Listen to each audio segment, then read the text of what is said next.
The moment she laughed at my tiny investment, something in me tightened. Not anger exactly, more like the quiet click of a latch that locks a door you didn't know you had. It was the kind of laugh that says you belong to a different world.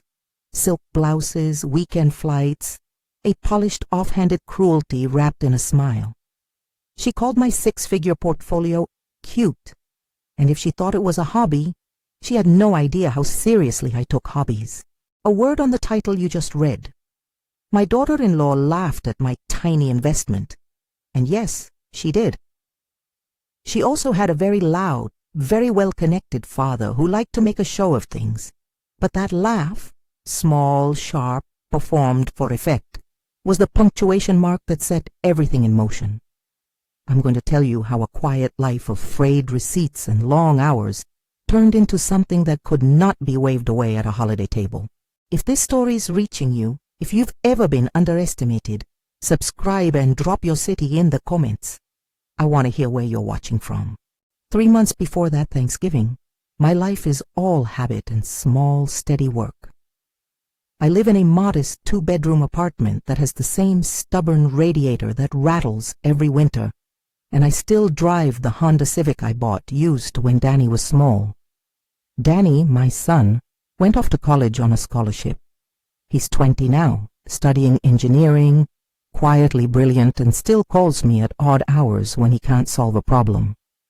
He's the reason I learned to be practical. If a furnace goes out at 2 in the morning, we don't panic. We find a way. After my ex left, there wasn't much fanfare. No courtroom drama, no headline-making betrayal. He left the way people leave when they're tired of the work of being present. I got the bills and the quieter life that comes when someone decides not to show up for the long work of marriage. For a while, I keep my head down. I take on whatever shifts I can. Bookkeeping for a small property management firm, a few nights sorting receipts at the church office, helping a neighbor with inventory on weekends. I know numbers the way some people know knots. Numbers are loyal. They either add up or they don't. Bookkeeping taught me patterns. It taught me to look for recurring lines in a ledger and ask why they repeat. It taught me that the best indicators of trouble are small and persistent. If a client is churning because something about the service is off, it shows up quietly at first. An invoice that arrives late, a refund request that looks familiar, a monthly subscription that cancels in waves. The hospitality companies, especially smaller software firms that cater to hotels and restaurants, have the same rhythm. When they succeed, there's a steady hum. When they fail, the hum becomes a cough. I start learning to invest the way I learn everything, slowly, with humility, and with a notebook. I sit at my kitchen table, lamplight, a mug with the word "World's Okayest Mom" that Danny gave me, and I watch tutorials, not the flashy ones with yachts and fireworks, but the steady teachers who talk about balance sheets and customer retention. I read annual reports and earnings calls, transcripts until my eyes ache. I make lists. I cross-reference. I do what I always do. I translate jargon into plain English. I open an account with $10,000 saved from overtime and careful living. $10,000 is not a fortune, but it's not nothing either. It's a decision. I don't treat the money like a lottery ticket. I treat it like a seed. I spread it across a handful of things I understand. A managed fund for broad exposure, a cottage industry of dividend-paying names that touch services I know, and a speculative spot for a company I can explain in 2 sentences. Diversification, don't put all your eggs in one basket. That's bookkeeping common sense dressed up in finance speak. Risk management? It's a way of saying, don't bet the rent. You don't need me to teach you how to buy a stock or how options work. I will tell you what I learned, that the most valuable information is not about the price today, but about the people and processes behind that price. Customer complaints, churn rates, marketing spend that outpaces growth. Those are the things that whisper before the stampede. I spend nights tracing a company's marketing spend to customer acquisition metrics and asking, is this sustainable? Are they buying customers? or are they losing them? Where I used to reconcile a church's coffers, I now reconcile conference call statements and ad reports. My eyes, trained on the small misalignments, start to catch things others miss. My first wins are slow. There's no overnight miracle. There are months of watching and learning and small increments of gain that feel, to me, like validation. A position I hold pays a little dividend. A speculative name I snap up on a rumor tightens into a modest gain that I use to add to my more conservative holdings. I don't revel, I reallocate. I keep records, tax notes, and receipts like a nurse keeps a chart. It is the practical part of me, the part that made sure Danny's winter coats were mended and his lunches packed, applied to a new arena. The confidence grows not because money shows up like thunder, but because I can explain in plain terms why something should be worth more tomorrow than it is today. I can point to a recurring revenue stream, to a customer retention cohort improving, to a marketing channel that is finally producing net positive customers. I can look at a spreadsheet and see a story. That story, more than the numbers themselves, becomes my map. And then there is Thanksgiving. Thanksgiving is a yearly exercise in curation of small fears. I make the green bean casserole the way my mother taught me. Too much fried onion and the kind of canned soup that makes you nod in a sentimental way. I set out the good silver that I only bring out for certain family gatherings, and I iron the tablecloth because I have a permeability for small dignities. Melissa comes into our lives in a swirl of designer cashmere and polished confidence. She is new to Danny's orbit, but not new to having people attend to her needs. Her laugh is precise. She's quick with a compliment and quicker with a dismissal. At dinner, conversation bounces the way it always does. Weather, family, Danny's college. Someone mentions the stock market, and I make a small joke about learning on my own. Donna's a little investor now, someone says, laughing politely. Melissa leans forward, takes the bait. All those little investments people make now, she says with a smile that tightens her eyes. They're cute, like a hobby. You're calling my investments a hobby? I hear myself say, before deciding not to expand the moment. There are kids present. My mother-in-law is humming approval at a story about a granddaughter. Later, I'll replay the exchange in my head and count the number of times I almost said something. But in the moment, I fold my napkin, sip my wine, and let the remark sit like a pebble in the bottom of my chest. It hurts. That's an honest thing to admit, because sometimes stories like these need to be tidy. She insulted me. I executed my revenge. And life is rarely that clean. At the table, the humiliation isn't loud. It's a chirp of superiority. Melissa's father, Charles, watches with casual amusement, the way someone who has never waited a month to get a payment due might watch an ant farm. He is the kind of man who collects influence the way other people collect stamps. There's a show of belonging in their household that is different from mine, and for a while I carry the embarrassment like a private warm stone. I could have left it there. I would have maybe in another life. But that same week, as if fate enjoys irony, I notice something that makes me sit up straight. When Melissa posts photos from a conference, flat lays of a hotel ballroom, shots of her team smiling behind a logo, several of the comments are telling. Client churn is through the roof. We lost our regional rollout. New version bugs are killing renewals. Those small lines are the same ones I used to read in municipal ledgers and unpaid invoices. I start to see a pattern. Precision Hospitality Solutions, her employer, doesn't look polished. Their marketing is noisy, their spend is high, and their customer reviews read like a litany of frustration. There is a tether here, a narrative string I'm not going to ignore. I still keep quiet about it at home. The relationship between Danny and Melissa is delicate, and I don't want to be the person who upends it for spectacle. But at night I open my laptop and start to poke around. I am careful. I am lawful. I pull up publicly available filings, read investor decks, listen to product demos posted on company channels, and put notes in my notebook in the margin. Things like ACV, annual contract value, and CAC, customer acquisition cost, translated into plain language. How much they're spending to get each customer, and how much each customer is worth. If their CAC is rising while lifetime value isn't, that tells me they're burning cash to stay afloat. You have to understand my point of view. I've spent decades noticing small, repeating errors. I can look at a hospitality business's operations and know what kinds of complaints will come from a particular kind of product failure.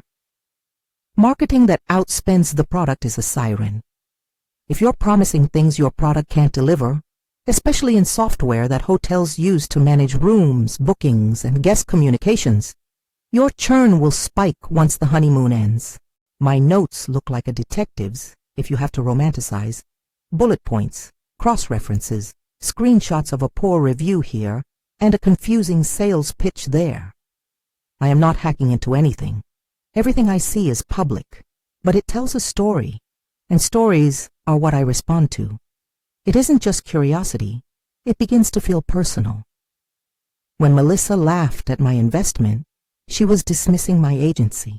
Discovering that she works at a company that is, in plain sight, mismanaged stokes a particular kind of determination. It isn't spite as much as a refusal to be invisible. That's when Marcus Webb calls. He's a business broker, and he leaves a voicemail the sort brokers leave, measured, practiced, the tone of someone who sells quiet power. He's got a listing. Precision Hospitality Solutions is for sale, he says. He phrases it politely, as if information like that belongs in a brochure, not in a dramatic reveal. He tells me to call him back if I'm interested. His number is in my phone before I hang up. Let's pause for a second. The idea of buying a company is not something I grew up imagining.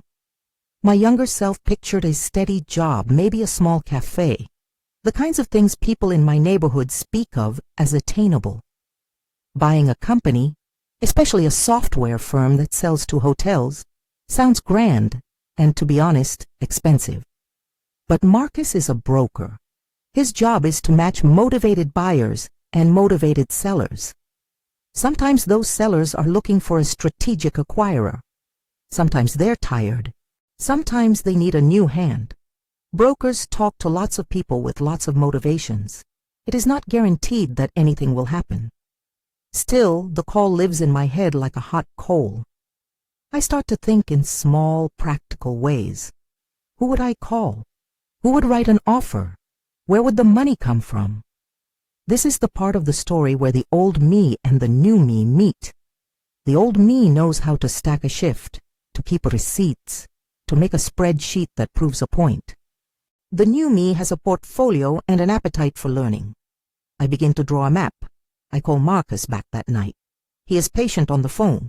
He speaks in terms of timelines and processes and assures me that the sale is at a stage where a credible buyer could take an exclusive look. Bring your counsel, he says gently. And yes, I know enough to know that bring your counsel isn't a polite suggestion. It's an instruction that means don't be naive. Legal teams, accountants, and consultants are not for show. They are the tools that translate an interest into a transaction. The first thing I do is not dramatic. I don't declare at the dinner table that I'm going to buy a company. I call Sarah Chen, an attorney I've met through a small community board. Sarah is practical and quick. When I tell her a broker called and mentioned a sale, she asks for the broker's contact and the listing details. Show me what you have, she says, the way someone who has seen many late-night calls might. Then I call Michael Torres, a business consultant who once helped a neighbor turn around a boutique inn. Michael's first question is always the same. What do you want to accomplish? His second is sharper. What do you know about the business? There is no theatrics here, just practical dialogue. The kind of conversation a person who has reconciled payrolls and made budgets would recognize as normal. I spend that week doing what I always do. I research, quietly and thoroughly. I asked Marcus for the non-confidential information memorandum. the document that outlines a company's financials, customer bases, contracts, and issues. The memo is cautious and pitched. It admits friction. It lists reasons the owner wants out. Nothing illegal, nothing cooked up. But between the lines, I find threads that confirm what my nights of note-taking already suggested. Marketing spend that outpaces revenue growth, a product team that is understaffed for the promised cadence of updates, and several enterprise contracts with cancellation clauses that activate when performance drops. At night, I pace my small apartment, the Civic parked outside, Danny in his room studying for finals, and I let the new possibility plant itself. There is a practical fear: money, reputation, the possibility of failure. There is also, I will admit, a thrill, the way someone might feel at the start of a long garden, the imagining of seeds taking root. I know enough to be terrified and enough to be methodical. There is a private ledger I keep now for two kinds of entries: financial hypotheses and moral ones. On the financial side, could I raise additional capital? Would the company survive a management change? Who are their largest customers? On the moral side, if I did step into this, would I be doing it to prove something or to fix something? This distinction is vital for me. My motivation needs to sit on the rails of accountability, not petty revenge. The thrill of being underestimated is a fuel, yes, but it cannot become the destination. Meanwhile, Thanksgiving looms like an event horizon. I can't tell Danny that I'm considering this. Not yet. The relationship between Danny and Melissa comes with its own fragility. The last thing I want is to complicate it publicly. For now, my plan is to gather facts. I ask Marcus for more documents. I schedule a call with him to discuss the asking price range and the seller's urgency. I tell Sarah and Michael what I'm seeing and advise they prepare to look at the books if Marcus gets permission. I do not tell Melissa that her laughter landed like a pebble in my chest, nor do I tell Charles that his amusement piqued my interest. I don't need to. What I need is information and a way to assemble credible support. If anything, secrecy becomes a tool of prudence. Deals rarely happen on the stage. They happen between people with competent teams and clean documents. At night, I keep learning. I talk to a retired operations manager from a hotel chain who tells me in plain terms about integration headaches and customer onboarding. I schedule an initial call with James Peterson, a former general manager I'd found linked on a professional board who now consults for small tech firms. James asks the right questions. Do they have recurring revenue? What's the churn? Have they built an automated onboarding? His voice is like a flashlight. If I'm going to be in this world, I'm going to know the vocabulary. There is a quiet dignity to this stage. It is not victorious. It is not yet vindication. It is, for me, homework. The same woman who balanced payrolls and stayed awake during nights my son had fevers is now doing due diligence. The ledger is my comfort. The paperwork is my armor. One night, as I am compiling notes, Danny peeks into my office. He is always perceptive in ways that surprise me. You look like you've started a secret project, he says, with that half-smile of his. I could have lied. I don't. Maybe, I say. Just learning. He studies me a beat and then nods. If you do this, Mom, do it because you want to lead, not to make them feel small, he tells me, like the quiet philosopher he is becoming. His voice anchors me. I promise him, and I promise myself, the same thing. This will not be petty. The week before Thanksgiving, Marcus calls to say the seller will permit an exclusive due diligence window to a serious buyer. He texts the non-binding terms, timelines, confidentiality agreements. It is as real as anything at this stage can be. When I read the words on my phone screen, I feel a sudden vertigo. Yes, it's possible. Yes, this is a thing that could happen. I do not tell anyone that I'm tempted to pull the trigger. I file the documents, I pass them to Sarah, and I sleep with a small new kind of wakefulness. The watchfulness is different from the nights of paying a mortgage on my own. There is a future I am sketching now, made of spreadsheets and coffee-stained notes and the polite professionalism of brokers. Thanksgiving arrives. I iron the tablecloth again. The casserole bubbles in the oven with that familiar, honest smell. Melissa is there, radiant, her laugh sharp. Charles and Patricia sit at the head of the table, a minor kingdom assembled. I take my seat across from Melissa, and for a moment consider standing up and announcing the pending due diligence. The temptation of spectacle is real, but I've learned something about power. Power tastes better when it is used to improve people's work, not to hurt them. My plan is to be methodical and to do right by the clients and employees of whatever company I might control. The conversation at the table moves like a river. Someone mentions markets. Melissa offers a throwaway jab about hobbies, the way she did before. The laugh lands the same. I feel the pebble in my chest. I smile, because a smile is a small weapon that keeps you in control. Inside, though, there's a different kind of planning now.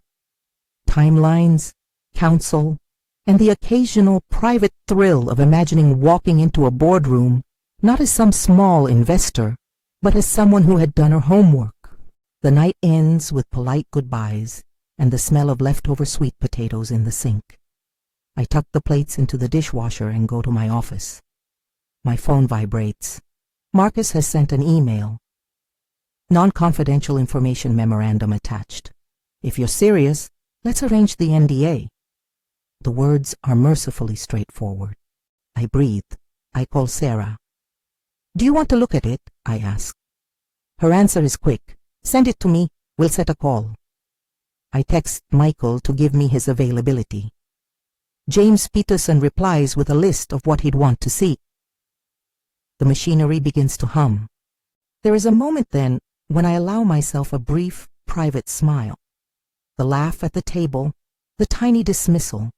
It's now a moat around which a new focus has formed.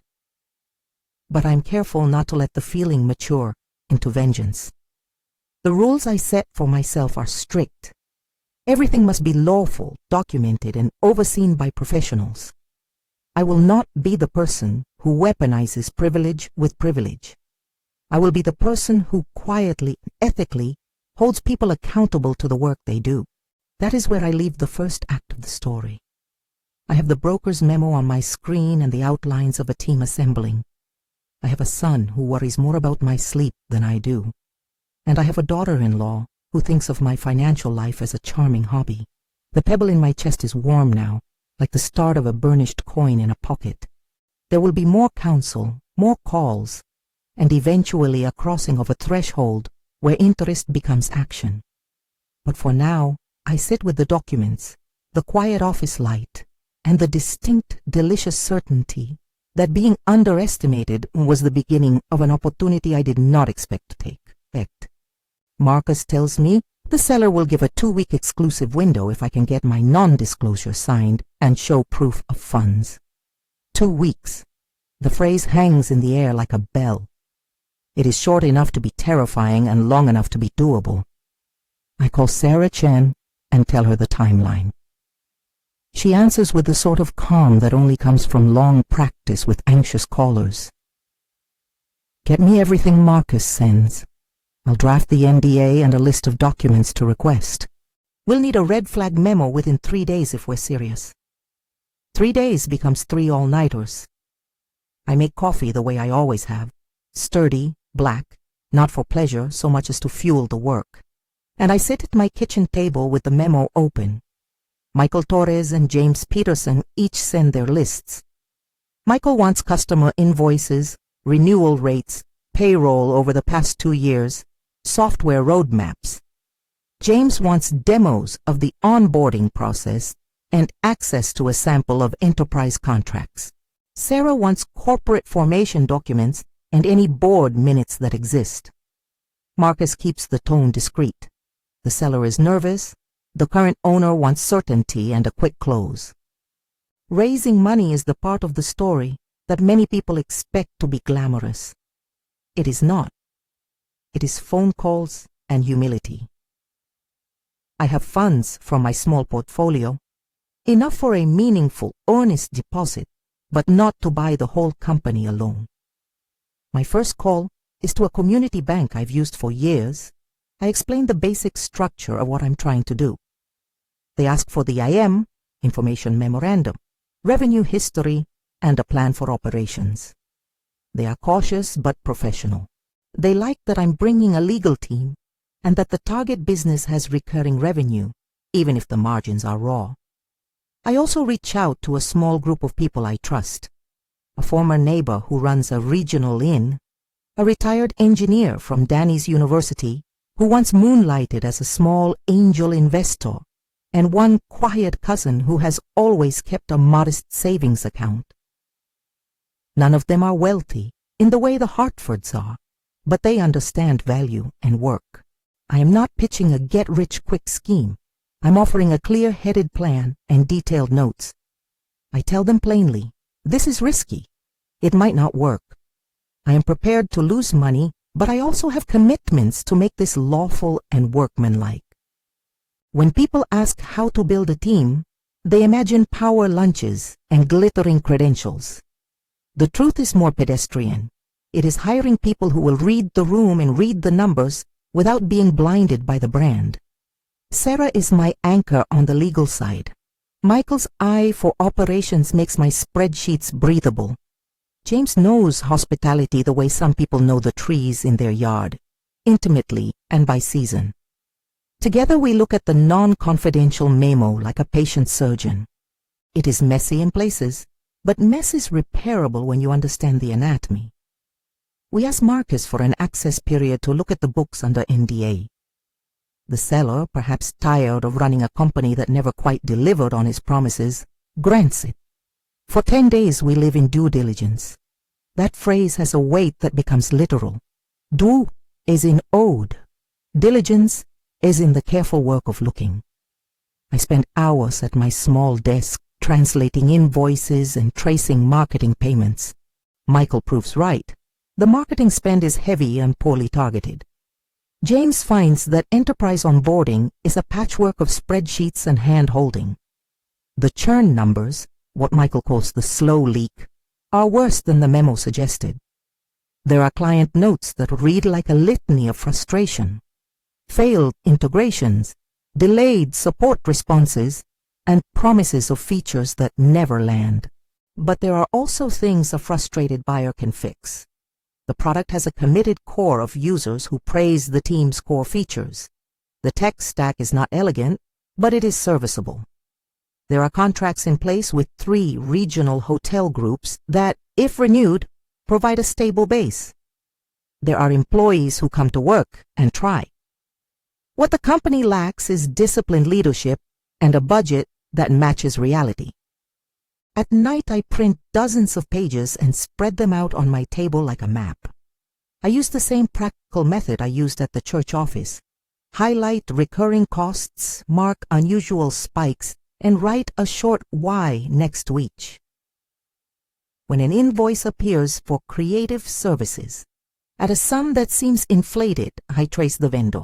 It takes an afternoon and a few phone calls to discover the vendor is a small marketing firm with an address that traces back to a shell company known to have done work for friends of the Hartfords. The language in the invoice is vague. The deliverables are ambiguous. It is not illegal. Nothing I have seen is criminal on its face. But it is exactly the sort of red flag a lender and a future board would want explained. We structure an offer that is conservative. We do not promise miracles. Sarah writes the purchase agreement with clauses that protect the employees and require certain representations about the accuracy of financial statements. We include an escrow for potential liabilities. We insist upon a warranty period where the seller will stand behind the numbers provided. Marcos negotiates the timeline, and the seller, wanting out, accepts a slightly lower purchase price for a quicker close. It is practical and fair. The closing day is ordinary in its ritual. Wire transfers, signatures on pages that feel both weighty and bureaucratic, coffee from a caterer that tries to be better than the break room coffee. I sign as Donna Johnson, purchaser. The ink on the document is a small, quiet thing that feels, in the moment, like a key turned in a lock. There is no trumpeting. There is just a receipt, an emailed confirmation, and a new sense of responsibility settling over me like a coat. Owning a company is not ownership as a headline. It is ownership as a relentless call to attention. The first phone call I make after the closing is to the Human Resources Director. I ask for an all-hands meeting the next morning. Just to introduce myself as the new owner, I tell them. As if ownership begins with an introduction. As if leadership could be made polite. The morning of the meeting, the office smells like brewed coffee and stale carpet. People trickle in, some wary, some curious. James stands at the front, a small figure of calm, who has already begun prioritizing stability. I walk up to the podium carrying a folder of notes, because that is what comfort looks like for me, prepared paper. I begin by telling them the truth. The company has challenges, we are going to face them honestly, and my first job is to listen. I tell them I will be on the shop floor, on support queues, and in product demos. I tell them I have a lawyer and a consultant, and that we are not coming in to flatten anything arbitrarily, but to ensure the company fulfills the promises it has made to its clients. People watch me with guarded hope. That is what ownership should bring, not a curtain, but a steady hand. The first audit day is when Melissa's presence becomes more than a ghost in the notes. As part of the onboarding of new leadership, HR provides me with a performance dossier for the marketing department. Melissa's name is at the top of the file with a title of Director of Marketing. The metrics under her leadership read like this. Marketing spend up 320% year over year, customer acquisition cost up sharply, and churn unaddressed. There are emails appended from clients expressing frustration with communication and promises broken. I call a private meeting with James, Michael, and Sarah. We go over the numbers and then over the process for addressing misconduct or incompetence. There is a human resources procedure that must be followed. Documented warnings, an opportunity for remediation, and a clear record of decisions. I insist on documentation because I want the outcome to be unquestionable. If Melissa is removed, it must be for cause and with a record that supports the action. Melissa is called into HR. She enters with the practiced ease of someone used to rooms opening for her. Her smile is a reflex. We follow the protocol. We present the metrics: disproportionate marketing spend, poor campaign targeting, and an alarming rate of lost enterprise clients that point specifically to implementation failures tied to her team's promises. We show emails where she approves high-cost vendor contracts without a coherent plan for measuring return. She listens, and at first she is defensive. There is a litany of excuses: understaffing, unrealistic targets set by leadership above her, and promises that salespeople overpromised. I make a decision. I could ask for a corrective plan. I could put her on a performance improvement plan and hope for the best. But there is another document in the file, an internal audit that shows Melissa signed off on a vendor contract that paid the vendor 3 times the market rate and listed deliverables that were not fulfilled. The invoice trail matches the vendor's shell address we traced during due diligence, and a portion of the work was billed to an affiliate company that on paper is connected to the Hartfords. This is a moment where my past life as a bookkeeper matters. Good faith explanations only go so far when there is a paper trail that tells a different story. Sarah and I discuss the legal risks of termination and the need to be precise in our language. Incompetence, substantiated by documented decisions that harmed customers. We follow the HR protocol strictly. We document the conversations, the evidence, and the timeline. We give Melissa the opportunity to respond. When she does, she offers a thin apology and says she thought the vendor was doing needed work. She says decisions were made by a committee. She asks for another chance. I listen. The impulses are complicated. She is not a cartoon villain. She is a human being who made decisions in a structure that incentivized spending over product alignment. But the clients have suffered. The employees have worked harder to cover for promises the product could not deliver. Accountability, not cruelty, is my goal. After careful deliberation and with legal counsel's guidance, I make the announcement. Melissa is terminated for cause effective immediately. We offer a modest severance tied to a non-disparagement agreement and a clause that prevents immediate movement to competing vendors for a short period. The termination letter is clinical, respectful in tone, and supported by the documentation we present. Melissa leaves with a small bag.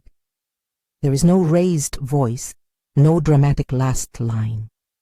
There is a hollow silence that sometimes arrives after a house has been emptied of guests. Danny hears about it later and calls me. The conversation is fragile because it involves the balancing act of family and consequence. He asks if I regret it.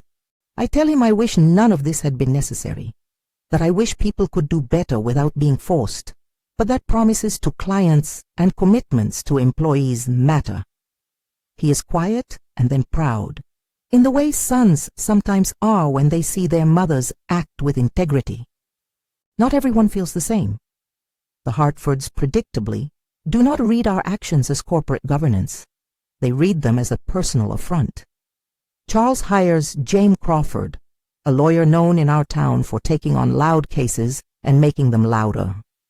A statement lands in the inbox of our small PR contact, accusing me of coercive tactics and alleging that the sale was predatory, an insinuation that a buyer used personal knowledge or family relationships for gain. There is a thin suggestion of insider dealings in the language, and suddenly the narrative is not about restoration, but about entitlement. I expected pushback. I did not expect Charles to make the second move that will ultimately work against him. He convenes a press-friendly meeting and hints loudly that he will pursue legal action. He says he is protecting his daughter's career. Cameras gather, the sort of media that feasts on conflict. His statement is forceful and theatrical. He asks for an injunction to freeze the company assets pending an investigation and hints that regulators should look closely. It is here that the title of my story flips in a way I did not plan. The Hartfords' attempt to make noise becomes a lever that exposes more than they intended. In legal filings, James submits to support their claims. He references vendor relationships and past contracts to argue that the sale was rushed. Those filings, intended to produce sympathy, include attachments compiled from the Hartfords' corporate household. One of those attachments, a spreadsheet of historical payments, contains entries that show related party invoices, payments to firms connected to the Hartford family. Those connections are not illegal by themselves, but they are exactly the sort of business practice that regulatory reviewers notice if they are not disclosed properly. My legal team smiles without glee. Sarah is precise. She files a terse motion disputing the injunction, attaches our own evidence of the purchase process, and points to the fact that the seller accepted our offer willingly under independent broker facilitation. Meanwhile, Michael and James start the work of calming clients and stabilizing operations. We inform our customers proactively about the changes we are making. We offer free audits of their accounts and priority support. The response from clients is one of relief. They wanted a steady hand. But the Hartford's complaint draws attention. A small business reporter, Lisa Park, files a query not to me, but to the regulators, pointing out that the Hartford's filings mention payments to family-connected entities. That query is routine journalistic curiosity, not a headline-making strike. A regulatory office opens a preliminary inquiry into the structure of those payments to determine whether disclosures were properly made. Charles, trying to protect his daughter with a public show of force, has effectively put a spotlight on his own family's business relationships. The reality he intended to conceal, the soft networks of payments and favors that lubricated access, begins to become public. The headline that frames this is not buyer bullies family but Hartford-connected firms under scrutiny after litigation. It is a small story in a local paper at first, but it grows because regulators do their work, and records are records. There is a strange moral symmetry to it. The privilege that allowed casual dismissal at my Thanksgiving table also created opaque arrangements that will not survive close inspection. I do not gloat. I do not celebrate anyone's misfortune. What I do is hold up my own behavior and the company's obligations to clients as the standard. Accountability is not a weapon. It is a light. The Hartfords attempt to escalate by filing a more public lawsuit alleging fraud in the sale process. James Crawford speaks to the local media with practiced cadence. He uses phrases designed to inflame: predatory buyer, family under siege, a small woman's sudden windfall. The imagery is designed to make me look like a caricature. The narrative is almost cinematic: a wealthy family versus an unlikely buyer. Sarah prepares a response. She files counterclaims that point to the lack of merit in the Hartford's assertion, and that ask for a speedy dismissal, arguing that our purchase was arm's length and well documented. She also prepares to hand over evidence discovered in our due diligence that shows the vendor payments that tie back to the Hartford's affiliates. We are careful with our pleadings because legal filings become public, and we do not want to overreach or to make accusations that cannot be supported. We file only what we can prove with documents, timelines, and witness statements. James, perhaps counting on a settlement or a public spectacle, does not anticipate the regulatory curiosity that has already begun. The inquiry from the regulators is not a criminal charge. It's an examination of disclosures and conflicts of interest. But regulators can prod and prod leads to reputational damage that is costly. The Hartfords did not plan for that outcome when they chose to call the press and make threats.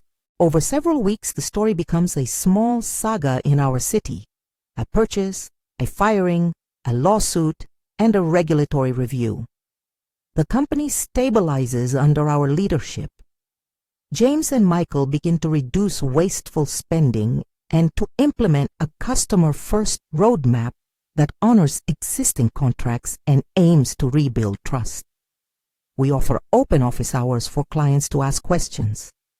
We publish straightforward metrics about churn and retention with plans to improve them. Transparency, it turns out, is good for business. The legal battle moves into a negotiation phase. James pushes for aggressive damages, and we push back with an offer of mediation. Sarah proposes a framework. Both parties sign confidentiality, an independent auditor reviews the financial trail, and any settlement will include commitments to better disclosure practices. It is pragmatic and public-minded.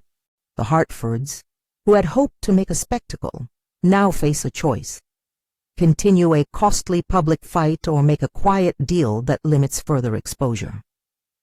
Charles chooses to continue. Pride is a powerful decision maker. The case moves forward with discovery, documents exchanged, depositions taken, and motions filed. Discovery is a slow, grinding machine that turns over the inside of a company's life for all to see. In depositions, executives are asked to explain invoices and vendor selections. The Hartford's lawyer, in trying to show the photo op of being wronged, inadvertently draws attention to the related party payments. The regulators subpoena associated documents. The Hartford's social standing creaks as the story becomes less about my purchase and more about their family's footprint in local business. Finally, in the quiet of a negotiation room, surrounded by lawyers who smell of paper and cheap coffee, an agreement is reached. It is not dramatic. No one goes to jail.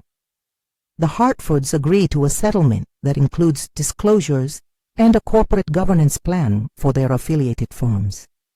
They do not admit wrongdoing. Legal settlements rarely include confessions. but they do agree to steps that make their transactions more transparent. The public storyline shifts from villain versus hero to accountability with terms. Melissa, whose career was already paused, takes an offer to join a different industry training program and quietly leaves the area for a time. The fallout is complicated. The Hartfords suffer reputational losses that cost them social standing and business relationships. I am offered interviews that I accept sparingly because I do not want to step into the role of a spectacle. Lisa Park writes a profile that focuses on the company turnaround and how disciplined, humble leadership can make a difference. She includes a small paragraph about the Hartford settlement without the relish the tabloids might have brought to it. The narrative settles into something honest. A woman bought a company, held people to account with documented evidence, faced legal heat, and ultimately strengthened the company.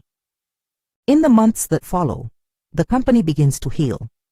We prioritize product releases that matter to customers rather than flashy campaigns. We reroute marketing dollars to customer retention and onboarding. We hire a small, competent, in-house creative team that does not create vanity metrics but measurable engagement. James becomes CEO. He is practical, knows hotels, and has earned the team's trust. I take the role of chair with active participation in strategy and finance. Michael stays on as a paid consultant. Sarah remains a trusted counsel. The numbers do not explode overnight. They recover in increments. A large hotel chain renews a contract after seeing our remediation plan. A regional group moves their rollout forward. Churn slows. Employees who were hiding in the hope that no one else would notice that their work mattered begin to tell us quietly that they feel safer. That is the currency I care about most, dignity at work. Danny's life threads through this quietly. He graduates and takes a job at a technology firm that appreciates his engineering mind. He calls after the first big client renewal and says, "You did it, Mom. You did it the right way." In private, he tells me about his own life, late-night builds, messy prototypes, and the small, stubborn joy of finishing something. Our relationship deepens because we took the hard route instead of the easy applause. Melissa reaches out months later. She sends an email that's not an apology so much as an awkward attempt to explain. She writes about pressure at home, expectations, and the difficulty of being younger in a room where older people make decisions. She asks if we can meet.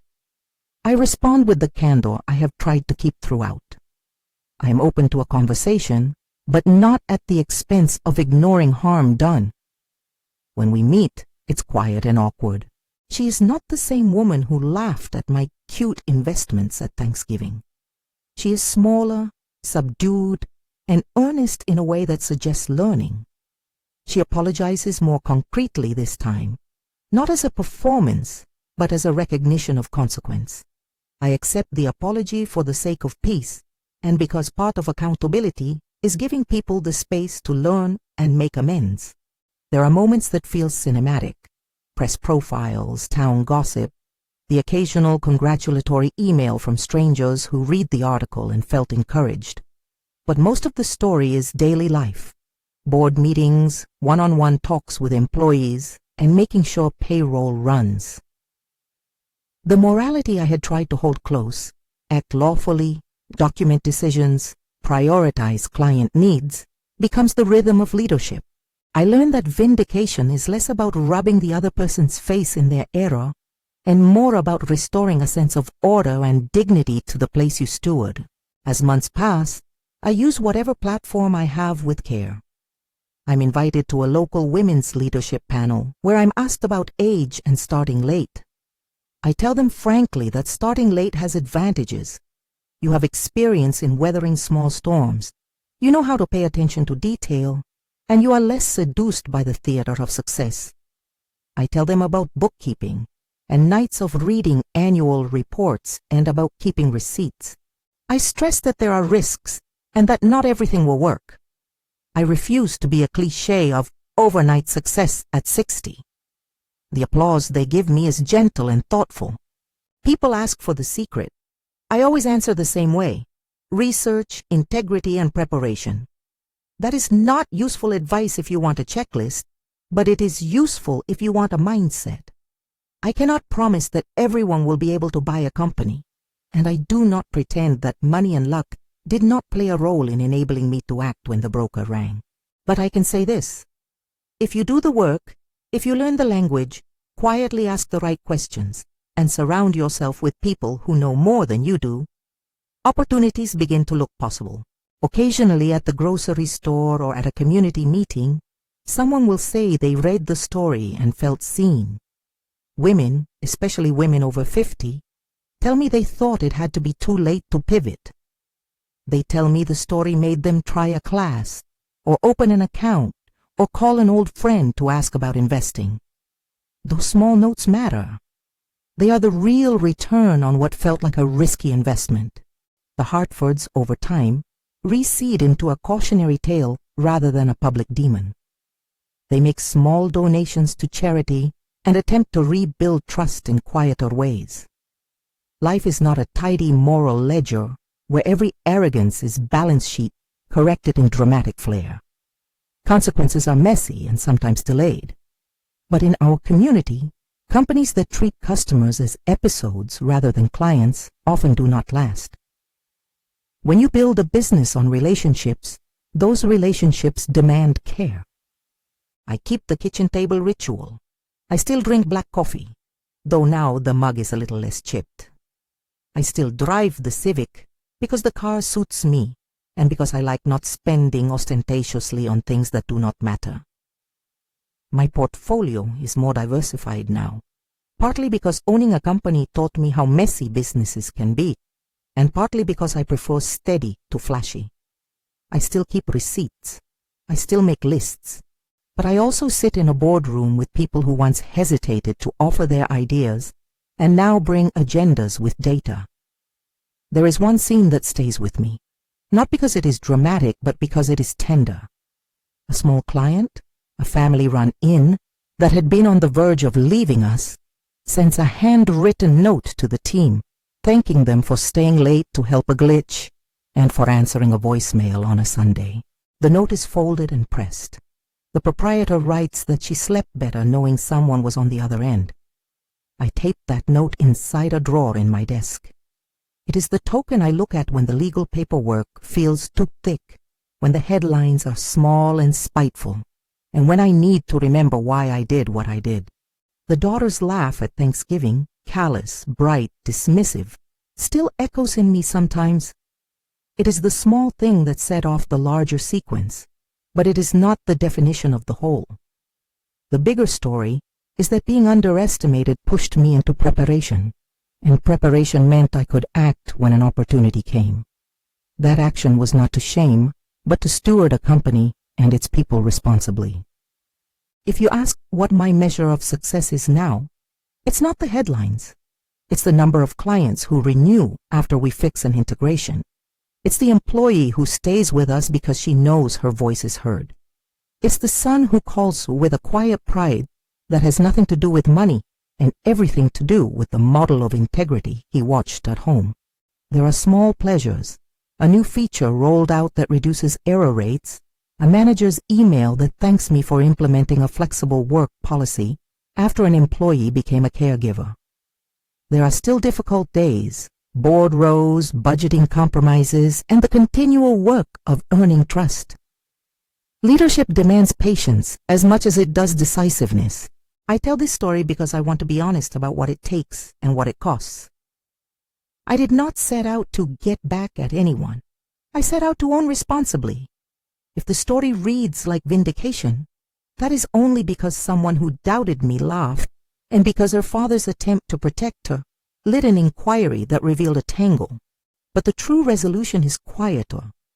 The company is healthier, clients are better served, employees have dignity, and my son knows he can count on a mother who will do the right thing even when it is hard.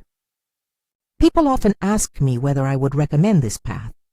I answer with the same care I always have. Know your limits, assemble real advisors, be prepared to lose money, and never do anything illegal or unethical. There are no guarantees. There is only discipline. I had experience that mattered: bookkeeping, noticing patterns, understanding hospitality, and I combined it with careful legal and operational support. That combination made the difference.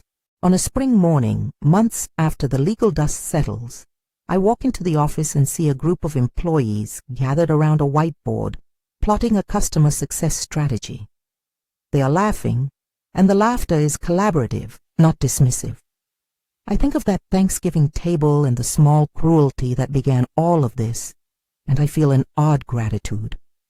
Not for the hurt, but for the clarity it forced me to seek. If you're watching and you feel underestimated, know this: the thing they call tiny may be the seed of something meaningful if you're willing to do the work. It will not be instant or glamorous. It will be ledger entries, awkward phone calls, and nights when the numbers don't look kind. But preparation pays in ways headlines never can. If this story touched you, subscribe, share it with someone who needs a reminder that it's never too late, and tell us where you're watching from in the comments.